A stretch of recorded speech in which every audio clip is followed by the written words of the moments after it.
Vaheguru Ji Ka Khalsa, Vaheguru Ji Ki Fateh. Thank you all for logging in to the Sikh Research Institute webinar today. My name is Guru Singh and I'll be the host and moderator for today's session. The presentation will begin shortly, but before we get started, I wanted to review a few housekeeping items and let you know how you can participate in today's web event.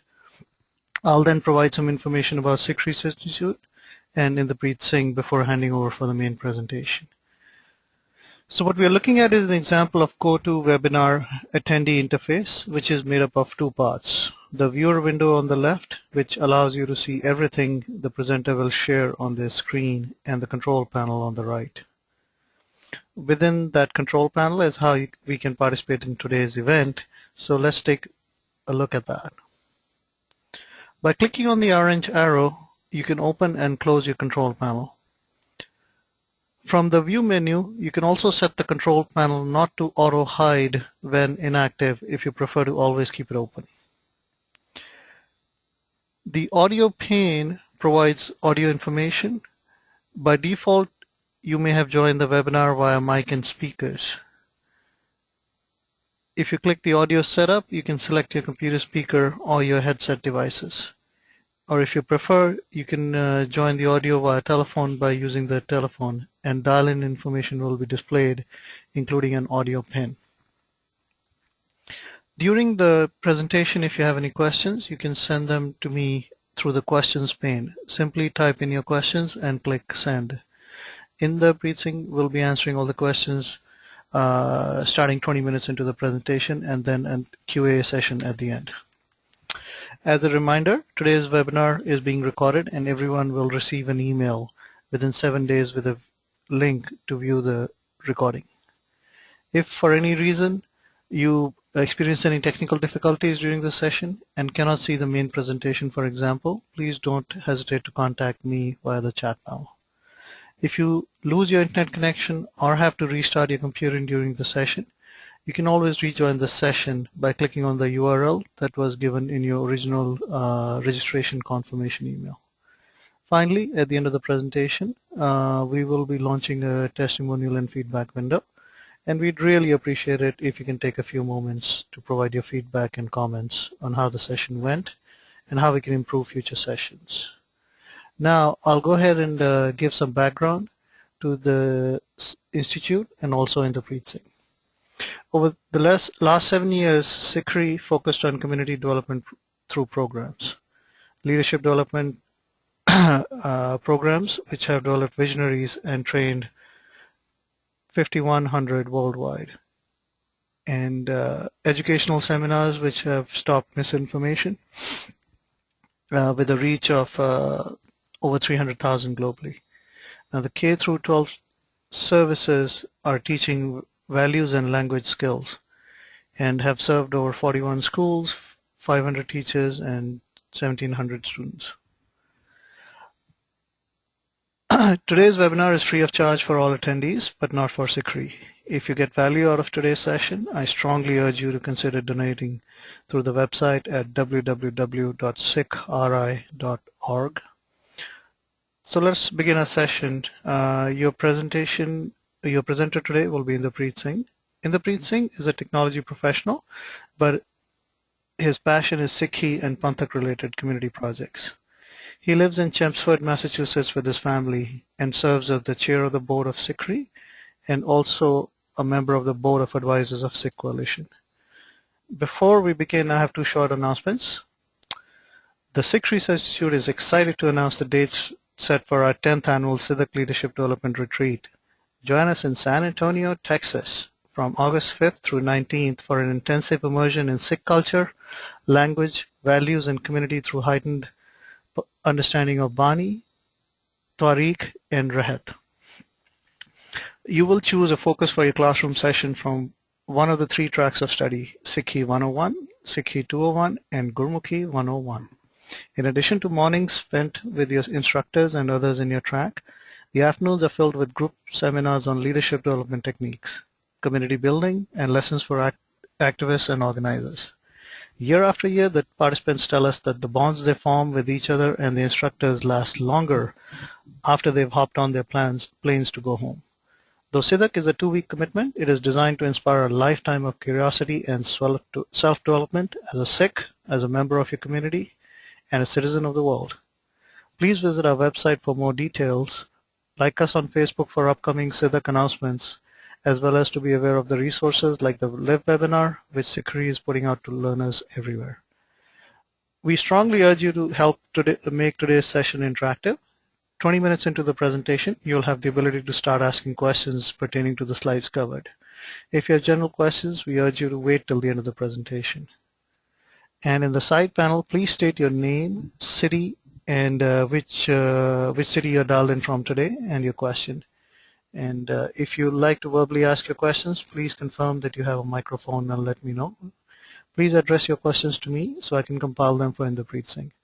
Now, I'd like to hand it over to Inderpreet Singh for today's presentation. Waheguru Ji Ka Khalsa, Waheguru Ji Ki Fateh.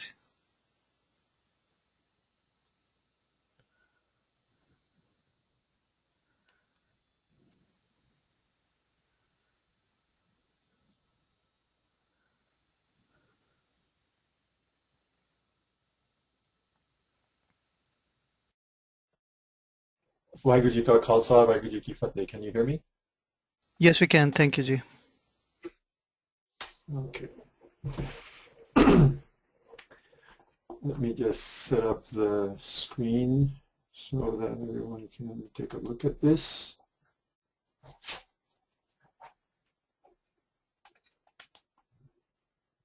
Okay.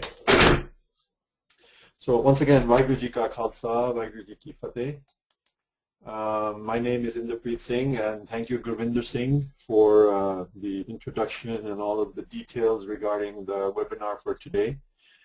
Some of you may have attended webinars before in general, like in your work or in class.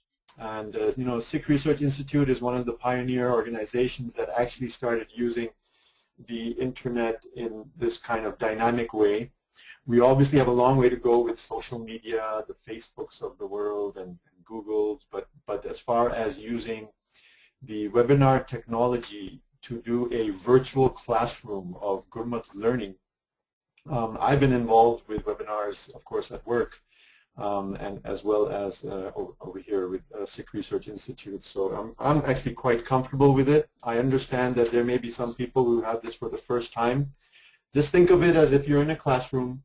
Even though you have a screen in front of you and maybe the clutter of your desk, think of everyone else on here as if you would be in a classroom, lecture hall, workshop. This is not to be considered a katha or a divan, you know, with Guru Granth Sahib Ji present, but we are discussing Gurbani, Gur Itihas, Gur Maryada. So all that is required is a thirst to learn and a respect for everything and all our surroundings. So the title for today is a little bit provocative, the riddle of the royal seal. What does that really mean? You know, the discussion is going to be on Mudavani Mahala.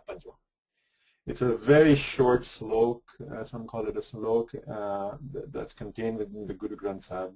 All of us have, you know, encountered it in our daily nickname or during the end of an Akhand Path, etc. And but not too many know that such a small slok has such a deep meaning, inni dungaiya as they say, but also just from a language perspective and a cultural, traditional perspective, that there's a lot of treasure in here. So I thought we would be discussing that.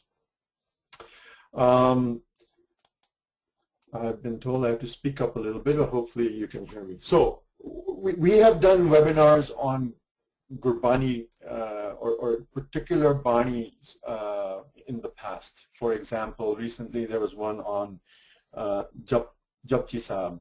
We've done Siddh Gosht, we've done Sohila, we've done other maybe ideas of Gurbani. So this is not something new that we're embarking on.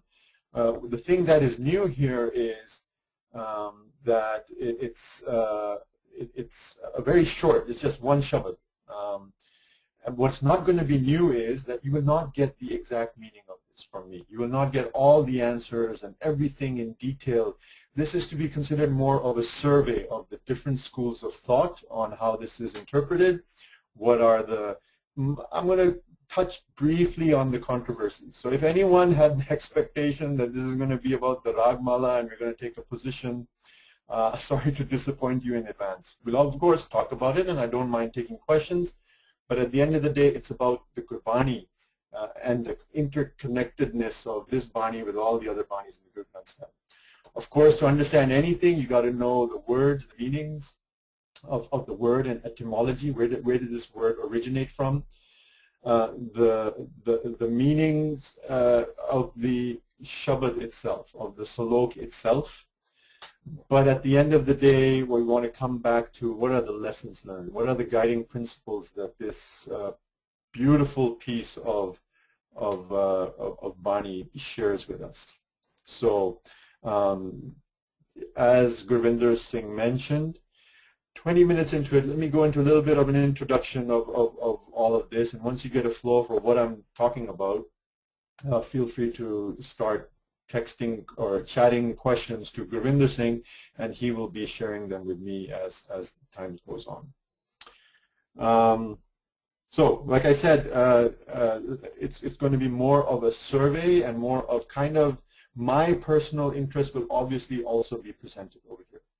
And what is my personal interest in this? So, you know, probably in 1996 or onwards, here in the Boston area, we used to have a lot of Gurbani Vichar meetings. Almost every 2 weeks, we would gather together at someone's home, and we just randomly picked up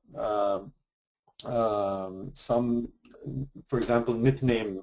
We started with Japji Sahib. We did Sohila, Rehras, Anand Sahib. We did random Shabads from Guru Granth Sahib, and all we had at our disposal back then, I'm talking about the late 1996, late 90s, is I remember I used to bring along my Mahan Kosh by Khan Singh Nabha. Sikhi to the max was not too popular back then. We had a few other dictionaries, Punjabi English dictionaries, and we would, you know, primarily use that, and of course Professor Sabad Singh's Darshan. So those were the primary sources of when back about 1996, 97, 98, up to 2000 for sure, very regularly. And when the time for Mudavani came, which was in Raras, you know, all we used was by Khan Singh Nabha's and Professor Sabad Singh. By Khan Singh Nabha had one thing to say about it. Professor Sabad Singh had a different thing to say about it, and I'm like, why is there this difference? You know, I've heard of in the past there's different interpretations of Bani, but this was a drastic difference, and it only later on I actually delved into it a little bit more and found that there's a lot more variety of interpretation, just like there is with the beginning of the Guru Granth Sahib. This is what we have in front of us. It is what we call the Mool Mantar, Ik Omkar, Satnam, Karta Purakh, Nirbhav, Nirvair, Akal Murit, Ajuni Sahibang, Gur Prasad. And I remember even in this case, I was going to be helping at a camp once, and it was all about Mool Mantar. The whole camp was, the theme of the camp was Mool Mantar. And then to prepare for the lessons, I thought I'd do some research on Mool Mantar. And I found one book that was the results of a conference in 1960, and it was academic papers on the Mool Mantar. And I can tell you the amount of interpretation that was taking place. Sat, Naam, Naam karte naal judya hunda hai, yes, Naam Sat naal judya hoya hai, is Akal, Murit, do they go together, or Akal is a separate connotation and Murit is a separate one? You know, everything. And obviously the controversy of is the Mool Mantar beyond Gur Prasad, where Ad Sach, Jugaad Sach, etc. So my point is interpretations and opinions on the translations and meanings of Gurbani are tremendous. And that's great. There's great diversity. And so, you know, confining ourselves, saying ki bas ai ho sakta hai, aur kuch to ho hi nahi sakta, can get difficult. There are many scholars that believe that based on the grammatical patterns of Gurbani, ikko hi meaning nikal sakta hai. Gurbani which we get this indication.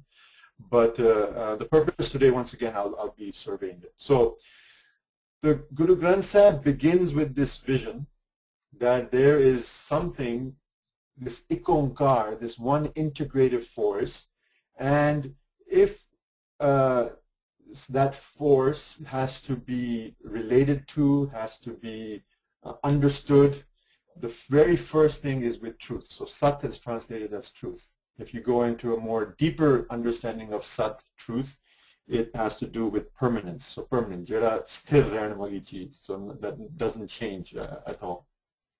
There's also the creative aspect of it, fearlessness, without enmity, timelessness, unborn, self-illumined, and at the end of the day, this whole understanding, this idea of the integrative force, this feeling of the integrative force, this ability to live in an integrated divine lifestyle is only by the grace of the Guru. So realize Ikonkar like Gur Prasad is an indication that there is some aspect of grace that has to be operative in order to even to begin to understand. Living is the next step, but to understand even is through grace. So you listen to the kind of words when we translate it, or when I at least use it: understand, live such a life, right? So understanding always comes in the Guru Granth Sahib in a word that's called vichar. So, you know, we think about it. First of all, the word Sat, right after this, Gur Prasad Sabad, is Ad, Sach, Jugad, Sach, Habi, Sach, Nanak, Hosi, Be, Sach. So the word Sach or Sat or truth has tremendous importance because it comes so many multiple times right in the beginning, of course all in Guru Granth Sahib as well. The other operative word that comes immediately in Japji Sahib itself is this idea of hukam. Hukam rizai chalana, nanak likhyana. So kir sachara hoiye kir kure tutte. How is one to really connect with this ikonkar, this you know, all-pervasive being, all-pervasive creator? And the idea that gets introduced right in the beginning by Guru Nanak Sahib is hukam. And you know, the Japji Sahib webinar that I talked about, that was done by one of our great friends and supporters, Ravinder Singh, I would definitely ask people to go back so that he gives you a good overview of all of these type of ideas. What I'm trying to do, I'm spending some time over here, is to show you that Mudavani de Vitvi Aigalani. This idea of hukam, someone who is imbued with the power to accept hukam, what's going on, is usually a content person. So this word santokh will be coming in Mudavani as well, which is very content. The other one is vichar. Obviously, I'm skipping naam because that's always there. That's definitely going to be there. But Amrit Vela Sachna Vadiyai Vichar. This word vichar comes again. So you have this sat, you have santokh, and you have vicharo, sat santokh vicharo. So I'm trying to kind of make this interconnection. And I'm not doing it on purpose. I find it quite interesting. But you know, there are some oral traditionalists, Puratan tradition, Sampradaya tradition, they say the Mool Mantra is a exposition of ikonkar. So Satnam Tolake, you know, all those words are really just trying to describe ikonkar. Japji Sahib is kind of the theme of the whole Guru Granth Sahib, and is more of a description of that ikonkar, Satnam, Karta, Purakh. After Japji Sahib, all the Guru Granth Sahib is more of an exposition of the Guru Granth of Japji Sahib, and Mudavani really ends up being. So the question is, what about the end? What if the Guru Granth Sahib starts with ikonkar, it opens up, you know, our ideas of the divine in different themes, different vocabulary, different ways, you know, in some poetic forms, in some cultural forms, in different forms, you know, what's this that we always call, you know, the end of the Guru Granth Sahib, you know, which is Mudavani, and that's what this is going to be all about. So at a very high level, no matter what school of thought you study, to understand this Shabad, Mudavani Mahala. The word seal or riddle comes out of it. So and that's why we called it just. I was debating to call it, is it a riddle or a royal seal? But we call it, it's actually the riddle of the royal seal. So what is all this about royal seal, and why is it a riddle? Why does he make us think about all of these, interesting and divine things? So that's really what this is all going to be about. So let's just jump directly into the etymology of the word Mudavani. So, like I said, seal and riddle or bujarat will be available. There's another aspect of Mudavani which comes from one of the words called mud. Mud is to please or prasanna karna, to one that pleases. So Mudavani, you see the first, let me see if I can do this over here. The first one does not have a tippi on it. The other one has a tippi on it. So Mudavani, Mundavani, those are the two ways in which this word comes in Guru Granth Sahib. Professor Sabad Singh is saying, Atmak prasanta den wali vastu. Oh, by the way, I would like to let you know that there's a lot of Gurmukhi script in this presentation that we have today. And for those that cannot, I will be more talking about it, so you don't have to be able to read it. But my only takeaway from this and any lesson or any presentation I do is ki please sikho Gurmukhi paro, Gurmukhi nu samalo. Not just the language and the vocabulary and verbs, but even the script needs to be really taken seriously, and all of us, I encourage all of us to, if you haven't been able to pick up Gurmukhi, the Panthi Akhar yet, please do so. So anyway, it comes as Mudavani or Mundavani, and Professor Sabad Singh is focusing on more from a grammatical and more maybe the Sanskrit origins of the word, where it's something that pleases. By the way, Professor Sabad Singh, when you use the names of the people, we're really talking about their writings, which in this case is the Guru Granth Darpan, which many of you hopefully or probably know. Now, Veer Singh obviously is great, and his writings really was the revolution of Punjabi literature that came in the early 19th century. Late 1800s, Veer Singh is well known for that. What many people might not know is he obviously did some interpretation of Gurbani. It's called Santhya Guru Granth Sahib, but the word Mundavani didn't. He wasn't able to complete the whole interpretation of Guru Granth Sahib. So he actually didn't have a exegesis of Mudavani Mahala Panjwan, but he has a dictionary. It's called Sri Guru Granth Sahib Kosh. So in this dictionary, he uses a lot of words from Guru Granth Sahib and has explanations of it, and Mundavani is one of them. And in that, he establishes that it's a bujarat or a riddle. Aisi gal jo koi cheti na samajh sake. So you can go to Wikipedia and understand what is a riddle in the English sense as well. When we say Dr. Gurcharan Singh, we're also talking about a dictionary. Dr. Gurcharan Singh's dictionary is called Guru Granth Kosh. It comes in 2 volumes, and by the way, it's also available online. Veer Singh's dictionary, I don't think is available online. In that, he basically gives all the interpretations that are available. So it is Mudavani or seal, mohor chap jisme kehte. But he's also put in there bujarat and arani, just like Veer Singh. This Harbans Singh that I'm talking about, this is another vyakhya of the Guru Granth Sahib. It's called, many people don't like it because it's too concrete or too conclusive, and a lot of people, including me, believe that no interpretation of Gurbani can be conclusive. But he calls it Darshan Nirneshtik.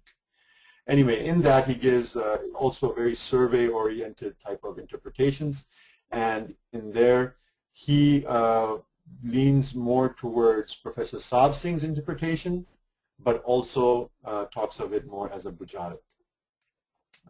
And then the Encyclopedia of Sikhism by Harbans Singh, so these are two different Harbans Singhs, uses both a seal or a riddle. All right, so Mudavani Mundra will be another word that is used to break up the word. It's quite interesting that where does this idea of seal come from? Mohor chap, seal. So, you know, when you take a look at the words, there's always some tradition or some type of action or experience that it's trying to explain, right? So for that, we went to Paikan Singh Nabha. So Paikan Singh's Nabha Mahan Kosh, he, and as well as another writing of his, which is called Gurmat Prabhakar. So I hope everyone knows and has heard of the Mahan Kosh at least. It's called Gur Shabad Ratnakar Mahan Kosh. This is a must-have in every library. If you associate with a Sikh family, it's definitely worth having this. This type of work hasn't been redone yet, even although there are a lot of different efforts taking place for that. But anyway, I will now introduce to you my own, bias and feelings. I believe that, in interpretation of Sikh literature, of Guru Granth Sahib, of course, but even just general Sikh literature, there's always two types, or two extremes that take place. One are more the spiritualists, I call them, where from a Gurbani perspective, everything is very confined to the spiritual realm of life. And there's another, the opposite of that would be what I would call the sovereignists, right? So obviously I'm talking about midi-pidi, right? This two ends or two sides of the same coin. So what I have noticed that Paikan Singh Nabha definitely was more, in my mind, the more sovereignist interpretation. That doesn't mean ki spirituality no bilkul gal nahi karte. Of course that's there, but this idea of that everything or a lot of things that the Guru Granth Sahib and also our Sikh history has all to do with our sovereignty, the freedom and the uniqueness. Obviously, that's why he wrote Hum Hindu Nahi. He probably took it personally and took it to heart that koi jaake Sikh aap hi likh rahe hain ki hum Hindu hain, and he uses his background, education, his tradition to write a answer to that ki hum Hindu nahi. So this is where I put him more in the sovereignist type of category. But anyway, not to categorize anybody, beautiful and very interesting interpretation he gives. Okay, and then sorry, missed it. So it's a long description over here, but he says that, okay, for the first point is ki Mudavani Shabad comes in the Guru Granth Sahib 2 times. Once as a heading, which is Mudavani Mahala Panjwa, and then another time it also comes in Sorat Ki War, a slok by Guru Amar Das in Sorat Ki War. But we'll go into that in the next slide. What I'm trying to talk about over here is Bhai Sahib is explaining to us, Paikan Singh Nabha, he's saying that there used to be a tradition in South Asia, Bharat, which read hai ki Maharajan de Khan Pan da Prabandh. So it's talking about what the royals, what the Maharajas used to eat.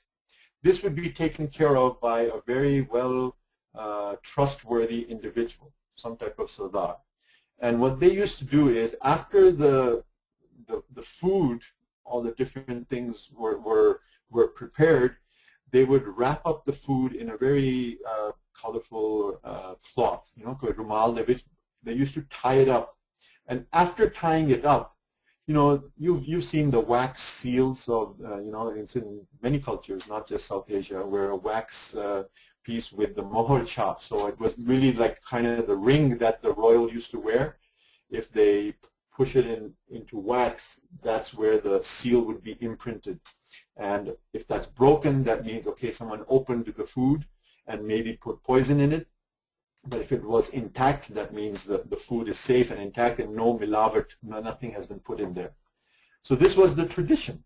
And this whole process of preparing the food, closing it up, making sure ki us vich koi milavat nahi hai, koi zahar nahi hai, this was called Mudavani. So having said it that way, he says that Mudavani Mahala Panjwa is the royal seal of the Guru Granth Sahib. It's towards the end, Sara bana ke, sari tiyari properly karke, Guru Arjan Sahib ne end which Mudavani Pavati. And that's why he calls it Mudavani. So that's his bent on it. You know, he talks about things like Pojan, food, and in Mudavani itself there's reference to Pojan, right? Thal which din vastu kayo, example. So very interesting. That's his perspective. Let's go on to the next one. So next one is Professor Sahib Singh's perspective, and he was a linguist. So his analysis of Bani is very grammar-oriented, good Bani, Vyakran-oriented, and he looks at the similarities of the languages and the words, etc., that are used. So he takes it with when he interprets Mudavani Mahala Panjwa, he uses Sorat Kiwar, the 8वीं Pauri, and Pehla Salok, which is by Guru Amardas Sahib, Maharada teacher. Okay, and it comes on Panna 645. So in that he says, one second, sorry about that. In that he says, look at the word Mudavani in Mudavani Mahala Panjwa and Mudavani Satgur Pai. Ehe Mudavani Satgur Pai Guru Sikhan Laddi Pal. And even, you know, the whole theme is the same. Thale Vichta Vastu Payo Har Pojan Amrit Sar. You know, those are the words, and he's saying Doha da Mazmoon Ikko hi hai. So the theme of both of these sloks are quite similar. And even some of the words, ke love sanjani. Mudavani loves slok which vartiya gaya hai, pahme tippi da farak hai. So he says the only difference is that there's no tippi there, but there are many words in the Guru Granth Sahib which mean the same exact thing, but are missing a bindi or a tippi. And he, once again, he's analyzing it from a linguist's perspective. So he says the thought, the theme, the words, because they're very, very similar, then Mudavani and Mudavani Ikko Hagane, they're Istriling, so they're in a feminine form as well. And if you look at it from the etymological perspective, it means prasanta dene wali cheez. So ki prasanta dene wali cheez hai, of course, it is the Amrit Naam, it is the Bani that gives, spiritual, spiritual prasanta, spiritual pleasure. So now, once again, please trust me, I'm not trying to categorize any of our scholars into any different categories, but here's more of the spiritual interpretation of Mudavani, right? This is what I'm trying to show. Now let's go to Bhai Veer Singh, who is both, I believe, sovereignist ideas we had, spiritual ideas we had, but he takes it to one other layer, and which is the culture idea. So the culture and the traditions and the languages, which he was very, very well versed with, he says, and by the way, we're talking about the time when there was one Sanja Punjab, the whole larger Punjab rather than East Punjab or West Punjab. But on the west side of Punjab, Rawalpindi to Aga, around the Rawalpindi, Lahore area, there was some call it a language, some call it a dialect. That's a linguist's argument. I'm not going to get in there. But Potohar, which the word Mudavani gets used all the time, and it gets used as a riddle. Now, that's the language perspective. He even brings in a cultural perspective. He says, Honda si Astra, it used to be that during the time of weddings, the bride's side would bring food. Again, khane di gal ho diya, thal di gal ho diya. So they would bring food in front of the groom's side, but kind of in a merriment and a joyous occasion type of thing to have fun, they would give them a riddle or bujartan dinde bujarat kholo, and then you will be able to eat your food. So this whole process again is nubi Mudavani kendesan. So he explained that the bride side used to bring the food, ask the janj roti ta khandi si je bujarat buji jawe, right? So very, very interesting that the word Mudavani has to do with riddle, and see what Guru Sahib has done in both the the sloks of Guru Amar Das Sahib, as well as Mudavani Mahala Panjwa, is Thal which thing vastu kayo. So the riddle here is, what is the Thal? What is the Thal talking about?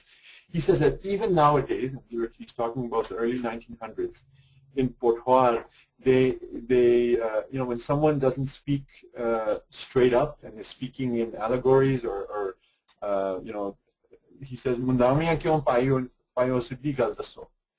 Mundavniyan kyon paneo siddhi gal dasso. So speak directly. Why are you speaking in riddles and rhymes? That's what he's saying, that he's heard this and he's experienced this. So he said, and by the way, listen, in the Sri Guru Granth Sahib, the idea of Thal and Mundavni comes, so it must probably be Potwar region language that's being used. And he said he also even goes a little bit deeper with the language as well. He says, I'll go to the previous slide. If you see over here, it says, Thale vich ta vastu payo, Thale. If you put the dola on top, it ends up being more of an action or a verb. But he says that even in Potwari language or dialect, where you call it, they actually use the word sandukhavich. So just like we had thalavich, Potwari, which bolchal estrandi chaldi hai. So this is how they speak. And jive ki tikki sandukhavich peine. So rather than say tikki sanduk de vich pei hai, which we use in our what we know as now modern Punjabi, they use tikki sandukya vich peine, and mad Punjabi, which you would say thal vich peine. So quite interesting ideas are coming out from all these different things. I'm almost done with kind of the more etymology and language. So from etymology and language, there are multiple different themes. One is prasanta karan wali cheez, so something that pleases is a Mundavani. Mundavani is also the process of a royal seal, primarily a royal seal. Mundavani is also a riddle. Okay, so that's what we've established. By the way, we haven't gone into interpretation of the Bani yet. I'm just showing you from a language perspective and a cultural perspective. Anything that we here at Sikh Research Institute, but also me personally, you look at language, look at history, look at our traditions. You bring all of this together, and you get a much broader view of what's going on over here. So let's go a little bit into the history, and I'm not going to go into too much detail. Once again, it's all in Gurmukhi, but I'm just going to share you the high-level ideas. Historical texts are oral traditions. Different genres of literature exist, and we looked a little bit into it to see whether the word Mundavani came anywhere. Also, you probably would want to analyze the writing of the Guru Granth Sahib, history of that time, and you might get some, but you know what, you really don't get much that is contemporary of Guru Sahib's period. I'm talking about 1708 period. By Mani Singh's writing, it's well accepted, is one of the texts called Sikhī and Panthak-related. And over here, a very interesting thing, the word Mundavani comes, but it doesn't come in the context of Mudavani Mahala Panjwa or Mundavani of within the Guru Granth Sahib, the other slok. What this paragraph is saying, just one of them, and we might be taking it out of, it's not taken out of context. The point is just very simple, that Bhai Mani Singh has written many goshta, or a Q&A session to explain Sikh ideology, Sikh thought, or Sikh history. So this is Bhai Mani Singh's style, or Sikhandi Bhagat Mala style. This is one genre. Q&A on this. Even there are some texts that are attributed to Bhai Kanhaiya Ji. And you may have heard in the Gurdwara sometime Kathawachaks giving their katha, and suddenly, without knowing the full context, they would say, "Ik wari Bhai Kanhaiya Ji nu puchya gya." You may have heard that, or "Ik wari Bhai Mani Singh Ji nu puchya gya." Right? This is coming from oral tradition. This is coming from our text, where these have been jotted down as if it's in a Q&A form. Okay, so this is anyone can go and a lot of these texts are available. But over here, ਇੱਕ ਵਾਰੀ ਭਾਈ ਮਨੀ ਸਿੰਘ ਨੂੰ ਪੁੱਛਿਆ ਗਿਆ ਕਿ ਭਾਈ Mani Singh ji, all of the gosht, all of the Q&As that you're doing, there are a lot of people that are taking it and they are adding, they are mixing it up and they are changing the answers or changing the questions or doing something. So ਕਹਿੰਦੇ ਕਿ ਹਨ ਸੋ ਛੋਟੇ ਮੇਲ ਕਟੀਆਂ ਵਾਲੀਆਂ ਗੋਸ਼ਟਾਂ ਵਿੱਚ ਆਪਣੀ ਮਤ ਦੀਆਂ ਬਾਤਾਂ ਲਿਖ ਛੋੜੀਆਂ ਹਨ. So there are some people who are doing this. So Bhai Mani Singh ji, what should we do? So Bhai Mani Singh ji responds कि okay, ऐसे ऐसे वचन लिख के ते गोश्तां नू दुखन कीता है ता इस गोश्त दे भोग ते मुंदावनी लिख दे हां. So he says, okay, I will make sure that as I write these or as these are presented, I will make sure that a mundawani is put at the end, meaning a royal seal is put at the end. Te sakhiyan sab gin chhod de hain, and then the counting or the numbering schemes will be made intact so that no one can add. Enna sakhiyan di bitna bina hor je sakhi which koi likhe nahi, so no one can add anything in there. So very interesting, the word mundawani not being used for the purpose of Guru Granth Sahib, but just in general literature itself. Now, I'll be honest with you, I didn't go into more detail whether this has been used in non-Sikh literature. Punjab Sahitya literature which hai ya nahi, I'll be honest, I haven't investigated that. But this is indication that Mundawani is more like a seal or making sure that there's nothing that gets added. And a lot of historical sources do point to that, but also point to this idea of riddle as well. So by Santokh Singh, Suraj Prakash, Surya Granth, many of you know, he writes Ant Sarab ke Likh Mundawani Mundrit Mohor Lagi Janwa hai. So he's talking about also the royal seal idea. Here's another interesting one of Pandit or Tara Singh Narottam. Very briefly, I would call this primarily the Nirmala school. So Pandit Tara Singh Narottam, a well-known author in the Nirmala school, well-known contributor of lots of literature, and one of his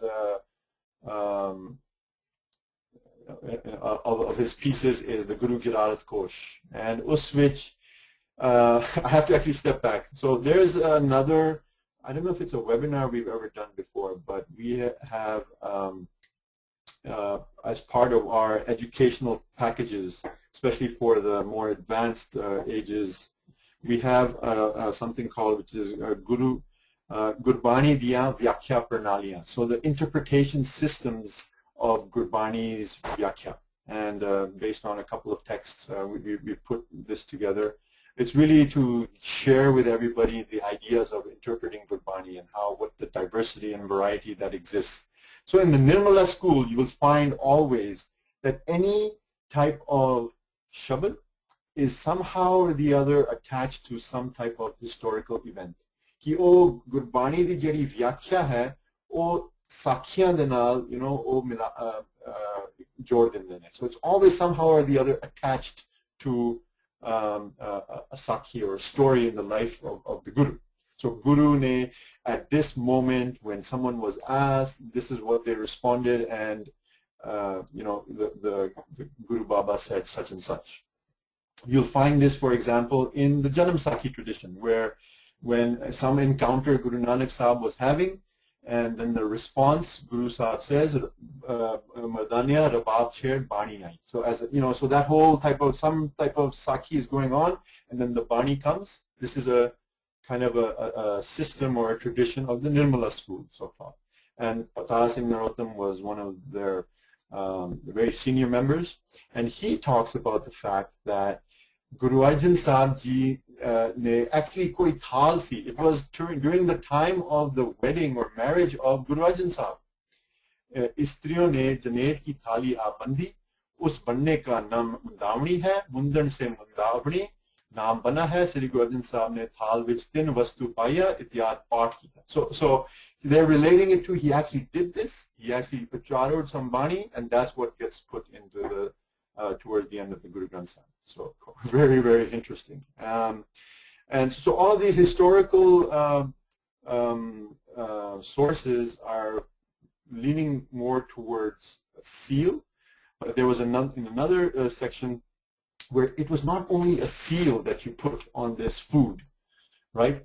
Now when you take that sealed food to the Maharaja or to wherever, then there has to be a password or a riddle in the riddle form. So seal and riddle come together. So kholan to pehle, before breaking the seal, tell us what the password is, and the password is somehow, you know, entrenched in an allegorical riddle. This also, I could not find the exact reference in history where it came, but this was one scholar's way of explaining how it's both a riddle as well as a seal from a historical perspective. So that's pretty much from the historical perspective. I don't know if there is a question. Oh, there seems to be a question available. Okay, this is from Rupinder Singh from Jammu. Is Surya Prakash Granth reference point for all Guru Sakhis we hear? I think he might be saying we have. So is Surya Prakash Granth a reference point for all Guru Sakhis we have? Actually, no, not at all. Surya Prakash Granth, or Surya Granth as we sometimes call it lovingly, is very, very comprehensive for sure, but it is not the only point of reference for all Sakhis. We have many, many different traditions. Janam Sakhi tradition hai, Gurbilas tradition hai. Suraj Prakash comes in what's called the Prakash tradition. So Prakash tradition which tanu milega Sri Guru Panth Prakash, which is also sometimes called Prachin Panth Prakash. This is Ratan Singh Pangu. Gyani Gyan Singh himself has also a Panth Prakash, and also Tawarik Guru Khalsa. So for the Guru Sakhis, you'll find it in, and then of course there's the Sakhi Parchi tradition, which is, for example, the Pai Mani Singh and Pai Kanhaiya Ji tradition, where we get Guru Ki Sakhiyan. So it's a huge amount of traditions we have where we get all of our Sakhis of the Guru. I just gave you over here a few of them, and wanted to point ki every बहुत बड़ी study है. Each tradition can be studied, but at the end of the day, you know, सब तो वड्डी जड़ी साडी साखी दी tradition है. Professor Puran Singh, he writes this, and I use it all the time, is what I might call the Sina Basina tradition. Agar, you know, Sikh families are so imbued with Gurbani at the same time with Gur Itihas, then the grandmothers, the grandfathers, they are the ones who apne, you know, from their lifestyle, from their, you know, Loriya at night to their grandchildren and kids, those are how all of our Sakhis get passed on from ages to ages. But to answer your question, no, Suraj Prakash is not the only point of reference. It's very comprehensive for sure. Many Gurdwaras have a tradition of doing Ladiwar, Suraj Prakash, the Katha, but there are many more as well. For example, I already gave you. Okay, now we talked about a little bit of the language, etymology perspective, a little bit about the history, different schools of thought. Now at the end of the day, if anyone, like I said, thought, yeah, Ragmala by discussion hoegi, I'm sorry, actually nahi hai. The point I want to share and make it very clear is that there is a lot of controversy, even today, used to be in the past and even today, between whether Ragmala is Bani or is not Bani, when an Akhand Path is done, should Ragmala be recited or not. My personal view, Sikh Research Institute's view is very, very clear, and it's directly from the SikhRI. Punjabi, which it's simple. Sri Guru Granth Sahib de Path Sadharan ja Akhand da Bhog Mudavani utte ja Ragmala padh ke jaldi sthanik riti anusar paya jave. So basically, based on the convention traditionally observed at the place, whether it's a Gurdwara, whether it's a person's home, etc., the choice is left open. And there's another point in here, and the reason is because there is too much controversy and no one was able to resolve it. So that's the stand over here. So, you know, I just wanted to bring that in. You know, when you look at from a historical perspective, Pardesan, ne Pardesan, you know what, at the end of the day, the Panth could not come to a conclusion on it, and therefore they have I believe, in a very, it's not a confusing way, it's a very simple way, that this is how we resolve it, rather than, bring up all of these issues. I think we have another question that came in, and this is from Vivek Singh of Jersey City, New Jersey. Thanks for the informative talk. You covered the work done by greats like by Khan Singh Nabha, Sahib Singh, Veer Singh. Was any research done by any scholar during Maharaja Ranjit Singh's time when Sikhs were politically stable? I am sure, I don't know the answer to that directly, but all I can tell you is really it's post Maharaja Ranjit Singh time, some during that time where the likes of Kavi Santokh Singh, Yani Gyan Singh, they came basically mid-1800s or early 1800s. So that was during the time of Maharaja Ranjit Singh. And, some of that is referenced here. I wouldn't, just personal opinion, our literature genre obviously has, it's great academic research, that's which ho sakta hai, is the political environment of the time has a direct relation to the literature that is being produced by Sikhs. So we were talking about post-Guru Gobind Singh Ji period. And actually, many of that has been done, especially in what we call Rehatnama traditions. So Chopa Singh, Desa Singh, Rehatnama tradition, the bare agar gal kariye, it's very, very interesting that we did not have political stability. And so a lot of ideas that may be contrary to the Guru Granth Sahib come into play. But then you look at during Maharaja Ranjit Singh's time, it's a similar thing. And today and previously, so this the impact of political stability of the Sikhs and to their literature and writing is a great area to research, in my opinion. And obviously opinion hi niklenge, koi concrete conclusion to nahi nikal sakega, but it's worth discussing as a community as to what is happening. And like I said, you will find always throughout our history the sovereignists and the spiritualists interpretation keeps coming. So now let's go what really the whole point of this webinar is. I've given a lot of what I call technical details. Activity thoda bahut technical hoega, meaning, but it will be more focused on purely on the content of the Bani. Hun asi atte Mudavani di gal, hun asi as with joint to now that what is the riddle, or what is this royal seal, what is being sealed? This is really the question over here. So line badi simple hai. Thal vich tin vastu payo, sat santokh vicharo, amrit naam thakur ka payo, jiska sabas adhar. So what we have done over here, once again I want to clarify, there are many different texts that we can go to look at interpretation of Gurbani. Modern day, very, very easy to use is the internet, and Sikhī to the Max is one of the things that come, gurbani.net, etc. Bahut sare hage ne, Angrezi vich hai, Punjabi vich bhi hage hain. We, for no particular reason, to be honest, koi reason nahi hai ki asi Sahib Singh, the Harbans Singh, the Farid Koti Tika, the examples that tell you. We could have taken a lot more, but I want to give you a flavor of where the different, even on the Siddhleख, which there were so many multiple interpretations, even in the content which we could take it thoda je farak aande ne.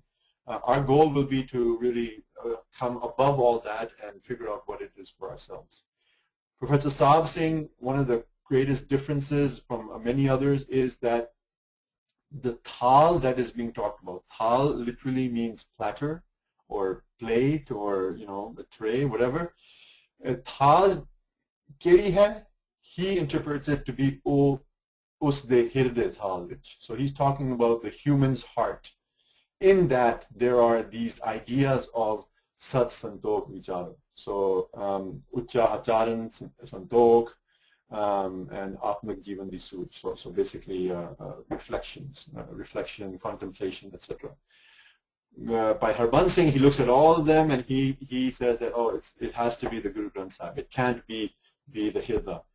Faridkoti Tika, for those of you that do not know, was the first interpretation, exegesis of the Guru Granth Sahib, but it was basically sanctioned by the Maharaja of Faridkot at that time, and he collected primarily Nirmala Sats. So there had a lot of influence of Vedanta in there, a lot of clear biases in the interpretation. Some of biases on the grammar-based bias, cultural bias, and philosophical and theological bias.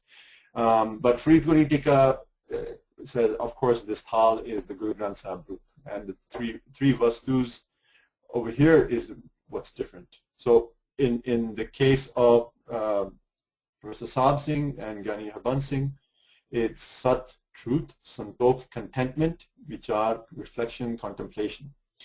In the Faridkoti Tika, or the Nirmala school, this is where the Bucharat comes in. It says, hey, there is a Thal, us vich tin vastuaं paiyan ne, sach bolna and Santokh, Yatha Labh, Santokh. Think about them. So Vicharo is used here as a verb for them. And they're saying Vicharo and Samjo that the third one that brings all of this together is Amrit Rup Naam. Whereas the other one will say, and in addition to those three ingredients, the Amrit Naam is the one that really is, requires the support, and which is the support of all. So from my perspective, if I would, word it, this wording also is very, kind of bland, so to speak. In the platter are placed three things: truth, contentment, and reflection. The immortal Naam of the Master is placed upon it as well, which is the support of all. So Amrit Naam Thakur ka pe jiska sabas adhar. Now, once again, support of all really, which is sabas adharo, is the beneficial. It's really beneficial for everyone, is what it's talking about over here. So once again, I'm not going to take any stand ki nahi ahi ho sakta hai. I mean, Professor Sabad Singh's interpretation is also actually quite great. But remember the background he's coming from. One, I name it spiritualist, but number two definitely is more language and grammar based. And the Faridkoti Tika coming from more the Vedant perspective as well. But for many people, even from a grammar-based perspective, they say Vicharo. Vichar is the noun. Vicharo is makes it a command or a verb. Other schools will say that Vicharo, because Guru Sahib is Sarab Kala Samrat, he takes all the liberties that are required and even beyond for we're talking about the poetic liberties. So agar adharo nal rhyme karna si, so he used vicharo, there's no big deal about that, so it's still a noun though. These are kind of arguments as we were reading through all of the different interpretations that we read. I'm not going to present, I think that's the fundamental question, right?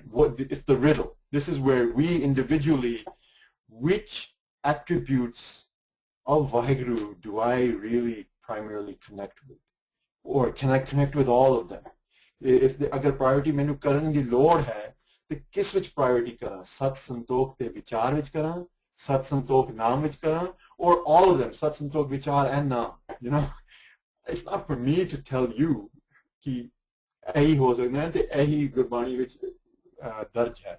Sat Santokh te vichar keval darj hai, aur kuch darj nahi hai. I mean, that would be highly egotistical of me to say something like that. But it's a beautiful, the way Guru Sahib presents Gurbani, and this is what I'm trying to kind of match it to the original, Ikonkar, Satnam, Pratapur, Nirpo, Nirvair. Nowhere does Guru Nanak say, and this is Vaheguru. This Ikonkar, Satnam, Pratapur, Nirpo. To be honest, even the first Mool Mantra can be considered a riddle for many. There's so many attributes of Vaheguru, kede te focus kariye? That's a major question that comes. And over here is the same thing. There's so many attributes that are contained within this Thal, whether it is the Hirda Rupi, just which Vaheguru hai, Man tu Jot Swarup hai, apna mool pachan, Man harji tere naal hai, Gurmati Rangman. Right? The message is exactly the same. In your Hirda Rup, in the Guru Granth Sahib, we have all these divine attributes. through the Guru understand it. And this is exactly what this Shabad will say going forward. So you get my point? I'm not here to say these are all the different interpretations, but I'm not going to be able to say that for you, unfortunately.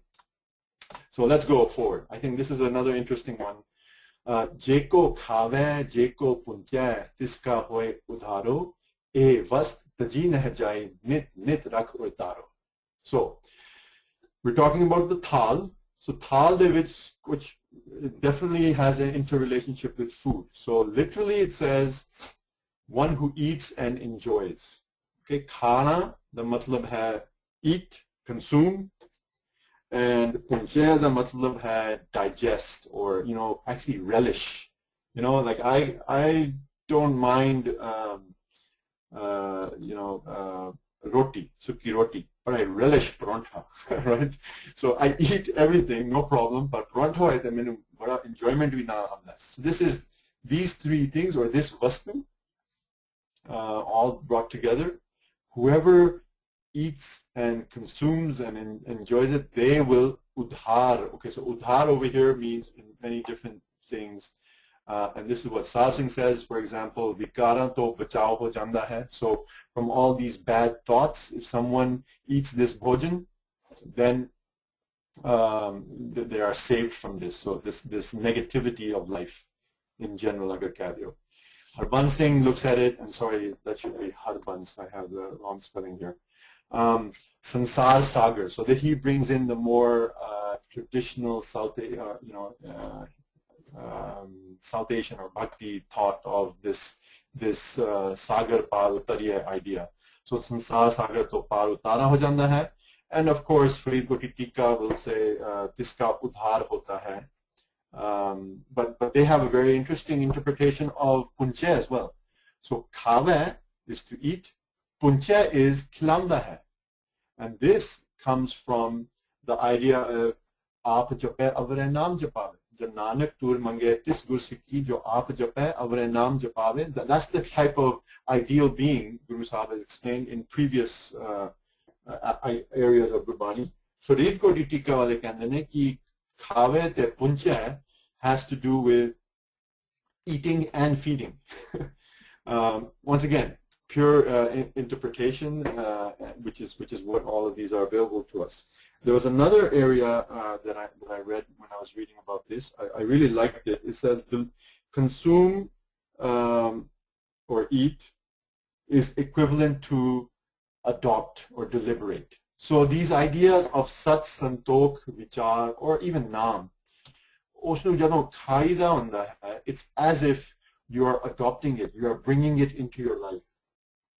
Punche jada hai, it is practicing it, so bringing it outside. So andar lyana, and then puncha is interpreted as practice or utilizing it. So really using that energy of satsantol vichar or amrit naam, whichever one you do. And Harbans Singh says that actually that it's really the amrit naam that has to be digested and used in life. So that's the question here, right? So we can look at it from many different areas. What's the interesting aspect here is what is that vast? And that is, once again, I leave it for you. So what is that one thing? Over here it's singular from a grammatical perspective, but it can be many as well. And what is that one thing that helps me cross this world ocean, if you want to call it like that? Essentially, what makes my life more dynamic, more positive rather than negative, more useful? How is my engagement with my family, with my workers, with my community, with the country, the world? What do I need in order to have a very positive based life versus a negative based life? That's the question that we should be thinking about. I do have a question, I think. No, I think it was just something else. So if you have any questions, please do let me know. And then the final one is Tam Sansar Jan Lagtariya Sab Nanak Brahm Pasaro. Remember the Udharo, or the pass across the world ocean idea? Over here, Guru Sahib is concluding is that not only is that vastu going to help in crossing across, but he gives the tariqa, he gives the way. And literally, if we translate it, it means charan means feet. So tam sansar is the dark world ocean. So this is the life. And when you clasp to the feet, then Nanak says one can swim across. Tariya means to swim. And what is the result of that swimming, right? The most beautiful aspect for me in Mudavani Mahala Panjwa is this Brahm Pasaro. Because it's exactly, in my mind, this is purely my interpretation, मैं किधर पढ़िया नहीं, पर मैंने ऐसा लगा कि एक ओंकार दा जड़ा है कि everything is one, nothing is divisive, nothing is divided, there is equality, there is harmony.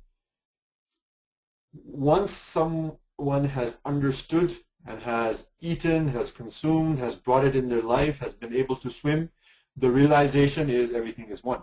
So Nanak Brahm Pasaro really means that is resident in the whole creation. So ek koi hai, ek onkar di gal athik khatam hondi. So ek onkar to shuru hui, ek onkar to khatam hui. This I will present as my interpretation, but let's go into a little bit. The tam sansar idea had a different, so kup hanera sansar samundar, or sansar from agyanta. Agyanta means not, without knowledge, ignorance, and darkness, from that idea. So tam has been related to darkness somehow, and Farid Koti Tika just uses tam as tam itself and says ankar roop sansar.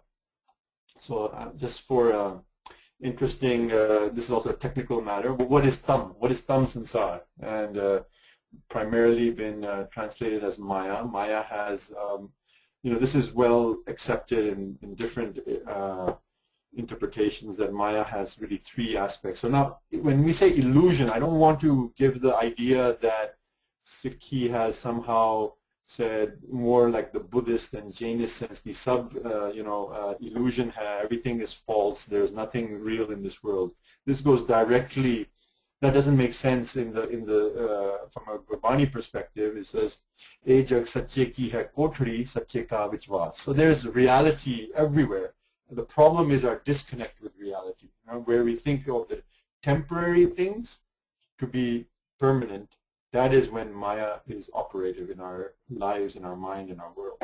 Anyway, but there's three different aspects of it, of this Maya, Rajo, Sato, Tamo. So this tam sansar is coming from that idea, which is darkness, ignorance, misdeeds, and wrath. So the point is, the question for us is, what is our tam sansar today? Sade kere kere problems hain, jinanu charan. Everyone, I hope, knows that the word charan translates as feet, but it means Shabad, means Gurbani. It means the path as showed by our divine gurus in the Guru Granth Sahib. So it's by attaching to this Guru Granth Sahib that this, darkness is gone, light comes in our minds, and then we realize the oneness in all. So the main theme, the main idea of the whole Shabad for me was Sat, Santokh, Vichar, and Nam. Where Sat is not just literally truth, it's where there's this permanence, non-temporary things. Nature and universal principles are, what is being talked about, and what is so important, because everywhere in Guru Granth Sahib you go, Naam de naal hamesha Sach or Sat, or somehow or the other, there's some interconnection over there. So it's well worth understanding. This is just a few words that we've thrown, but koi words ne koi it's not going to really change our thinking. It's really where we have to ourselves delve into Gurbani and try and dig deep, either whether it's words, whether it's paragraphs, whether it's sections of Bani. That's really what will be the transformative power for us, because Guru is transformative. Contentment. Hukam razai chalana nanak likhana. So jara hukam bujh gaya, jara who understands or who accepts the will of the divine. So everything that is happening in this world, if I truly and seriously believe that when patta jadon hilda hai, oh vi guru de hukam vich hilda hai. When a snowflake is dropping, that snowflake, the way it was designed and created, is also happening. Obviously, there are scientific ways and reasons for that happening, but the ultimate power is coming from Vaheguru. Then when I really think that, everything that's happening around me, I'm a satiated, content being. I'm in a state of continuous thankfulness attuned to Hukam. Satguru nu sabko dekhda jeta jagat sansar, ditthe mukut na hovei, jitcha shabad na kare vichar. Right? This is also a theme that is all pervasive within the Guru Granth Sahib, is reflection. Looking inwards, thinking inside, and not following and doing things blindly. That is very, very important. It's something which I will say is something we have to work on as a community. The aspect of vichar has completely been, I don't know if it's been undermined or it's our laziness, inherent laziness, but the vichar idea, just sitting down and talking to each other, is you know, quite disconcerting, I would speak. Okay. All right. Naam, we have multiple webinars on it. We have so many. The more we talk about Naam, the less it is, to be honest, we're not giving it as enough importance. So, but think of Naam as this divine being and essence, the way to identify with the divine being. It is the cause of all entire existence. Right. So these were the main themes. Let's talk about, and I know we're running out of time a little bit, but let's talk about what we can do with what we have learned. So when we said Sat Santok Vicharo, living proactively on this basis, what does that help? It helps shed an unethical lifestyle. It allows us, everything we do, we think about it, therefore we become principle-centered. I'm not going to give detailed examples of all of this because everyone has their own situation and their own you know, problems that they're trying to solve in their life, or their own path that they are working on. But the key actions are becoming principle-centered, living an ethical lifestyle, doing the right thing when no one's watching, doing the right thing when it is the most unpopular thing to do even. This is what truth, contentment, and reflection. Content hoge, what is the result of what you do? It will not be of concern before you do something. Naam is the basis and support for all of that. So connecting with Bani, no-brainer from my perspective.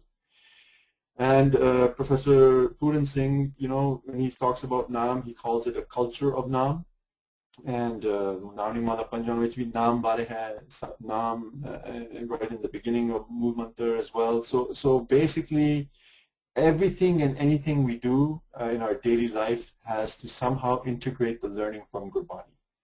I was very shocked once I said this, and someone questioned, it says, I really am scared by that statement, that everything and anything we do in our life, whether it's in our homes, in our schools, in our work, should be, you know, with the basis of Gurbani.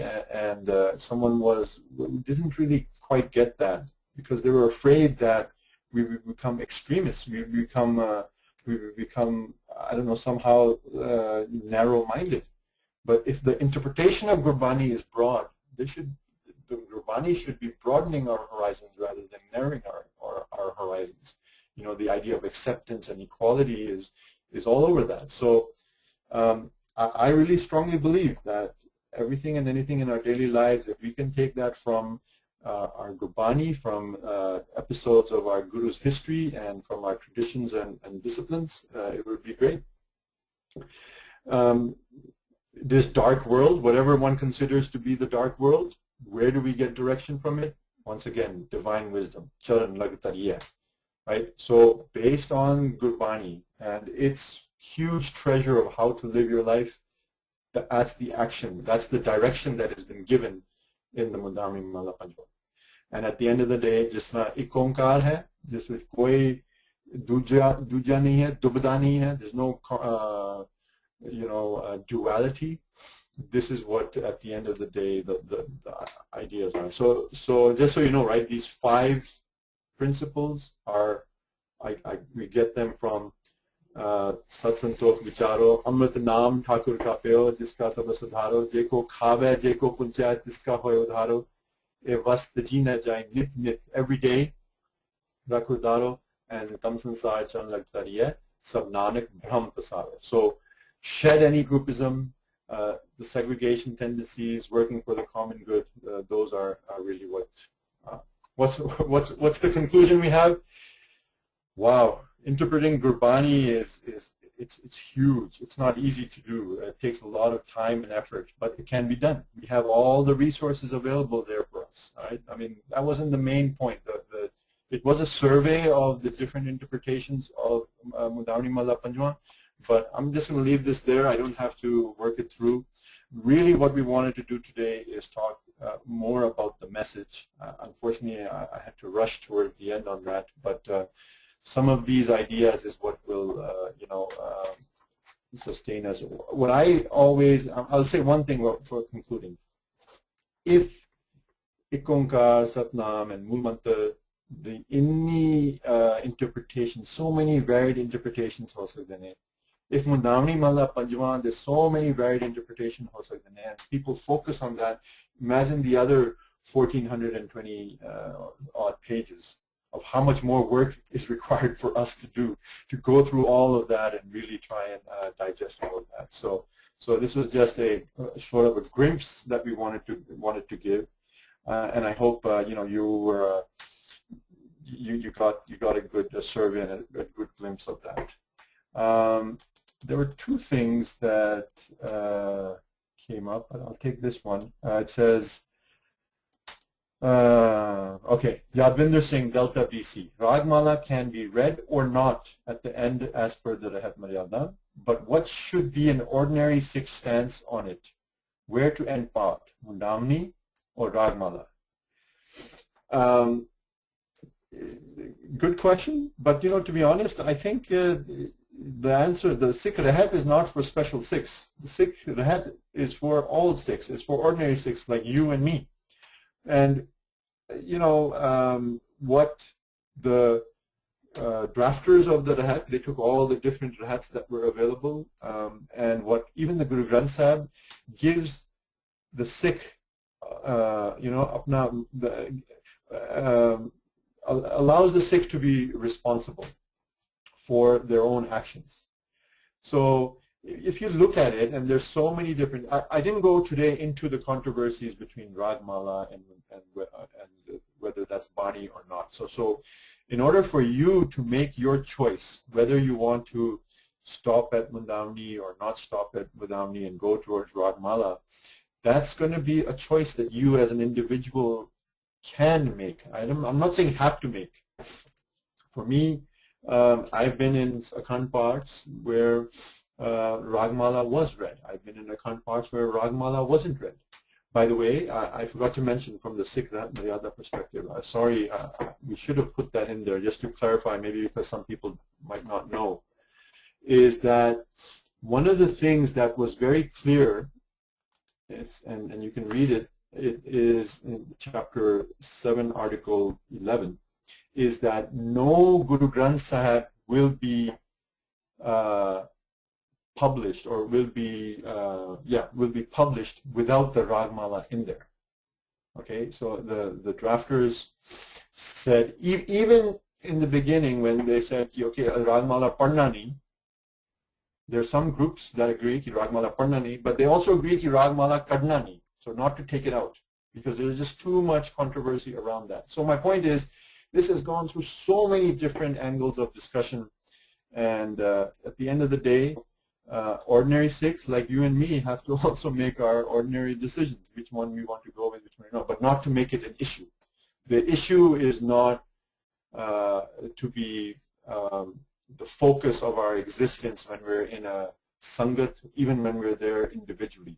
The issue and the focus is, as I said over here, these are the things that we must be thinking about, because that's what direction Bani gives us, is, you know, am I seeing oneness in the expanse of the divine?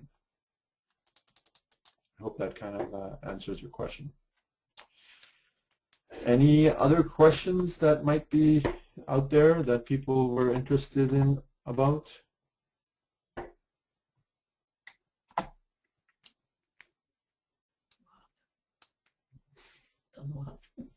If not, thank you very much. As I said, I am, by the way, no expert linguist. I am no expert Kathawachak. I am no expert in Sikhi that will give you here the nirnay, or here is the final answer. What I tried to show you here today is, you know, if we use a methodology, if we take everyone's input and kind of put it into some sort of system, it gives us enough data to make our own decision. And that's really, at the end of the day, the relationship is between you and the Guru, you and the Guru Granth Sahib. So the very first step is to engage with the Guru. And whatever that may be, it may be that you cannot read Gurmukhi, therefore, chalo, main English translation nahi padh lenda. I'll read English translations. Maybe I can read Gurmukhi, let me study the grammar. Let me, if I can already understand the grammar, let me understand the cultural context. You know, so interpreting Gurbani, koi system nahi hai, but the system for sure is go there with a, you know, with humility in the mind and the desire to learn. And that's really what the purpose of today was, by using one of the very, to me, is very interesting Bani called Mudavani Mahala. I think that's it. So, oh, wait a minute, we got another question. Was the royal seal an attempt to copyright at end of Guru Granth Sahib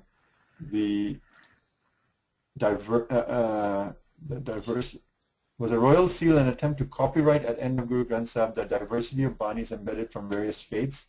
I need clarification of the word seal to differentiate with Mudavani. This is Arshdeep Khurana from San Antonio. So by the way, for those of you that might not know, that there is also a numbering system within the Guru Granth Sahib, so which is primarily for the authentication, or for the, it's like our encryption that we have nowadays for your IT ones that are out there, that if I encrypt or authenticate a message, when it reaches the other side, it ensures that I cannot have added any bits or bytes or deleted any bits or bytes. So I redo the calculation of the authentication, then it'll come out like you know, incorrect. So a numbering system is in place all the way from Ikonkar all the way to Mudavani Mahala Panjwa, and by the way, the slok that comes after is more of a meherbani or a thank you slok. So, but the question is the word seal. Seal came with the idea of royalty, right? It's royal seal, a sovereign seal. So some king has had a seal put in place so that nothing can be broken. And that's what is one interpretation, is what I presented today. The other one was that it is a riddle, and by solving this riddle, you get to know what the Guru Granth Sahib is. I think that's all I could say on that, because, you know, saying that it is a seal would mean I'm taking a stand, and by saying it's only a riddle, that's another stand. I've just presented both cases. It could be a seal or a stand based on language.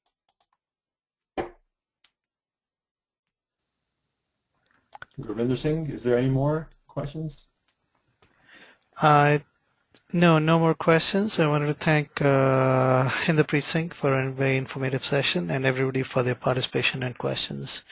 And I'd like to hand it over to Inderpreet Singh to make any closing comments. And please don't forget to fill out the feedback survey so that we can improve future sessions.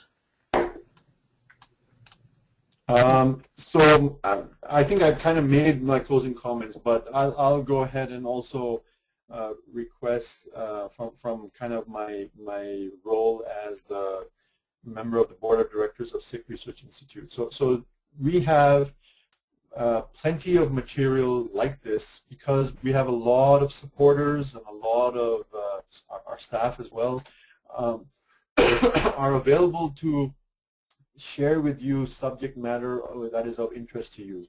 And what I want to get across, my closing comment is please engage with us. You have our info@sikhri.org, our Twitter account, our Facebook account. We have videos in a Vimeo site. So we have many, many technological ways to interface, but also many of us have met each other or talked to each other.